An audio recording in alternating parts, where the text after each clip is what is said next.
21 Alive First Alert Forecast. Well, it's Thursday, meaning the drought monitor has been released. It's released every week, and not super surprisingly, there's a moderate drought now for much of northwest Indiana, including most of Kosciuszko County. Not quite into the heart of northeast Indiana, northwest Ohio, though. In fact, even these abnormally dry conditions that tend to kind of end at Whitley and southern Allen counties has not extended farther east. But this is still a sign that dry conditions are here, and they're likely going to stick around for at least the next 5, maybe 6 days, depending on the evolution of a possible front that moves through by the middle of next week.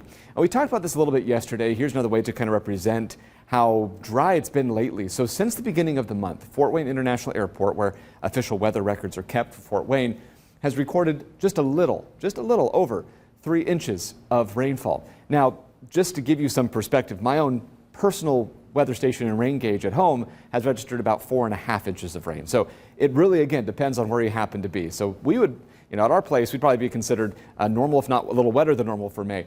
But again, on the southwest side of town, not so. About 1.25 inches below average. Since March 1st, over 9 inches of rain, which again, objectively looks like a lot, but that's over 1.5 inches below average, below where we should be.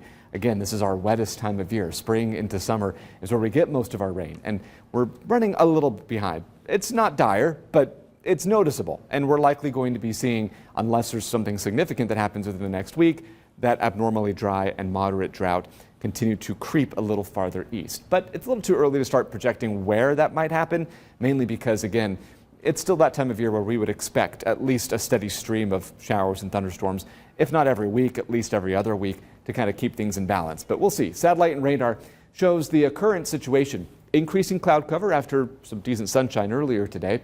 So what gives? Why is it cloudy again? Well, an area of low pressure is spinning off through central southern Missouri, and a warm front is associated with it too. So it's kind of pushing up some of the cloud cover and rain too. But that low pressure center isn't just going to move off to our east, because it will, and it's going to bring most of the rain with it. But it's also going to lift east and then north. And as it does so, it's going to bring with it a cloud shield. We're going to get in on a little bit of that tomorrow. And then high pressure is going to settle in. But as it does so, it's going to kind of scoot some of these clouds eastward. So that's all to say that tomorrow, while not completely gloomy, is going to at least have some intermittent cloud cover. Here we are at about 10, 11 a.m. Looking at partly to mostly sunny skies west of Fort Wayne, but east into northwest Ohio, totally cloudy. Everyone sees some sunshine, though, by the middle of the day, maybe even a sprinkle, especially far south where that low pressure center is. So Jay County might see a sprinkle or two. And then clouds increase once again behind that low pressure system by Friday afternoon into the evening.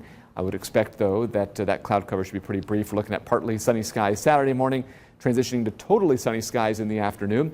The only difference might be right along Lake Michigan. You can see a little bit of that cloud cover there. That kind of sometimes happens with these weather patterns, where it's a little cloudier along the lakeshore compared to farther inland. But here's a look at that 7-day forecast. Sunshine over the weekend. Look at that. Saturday, Sunday, 72, 73.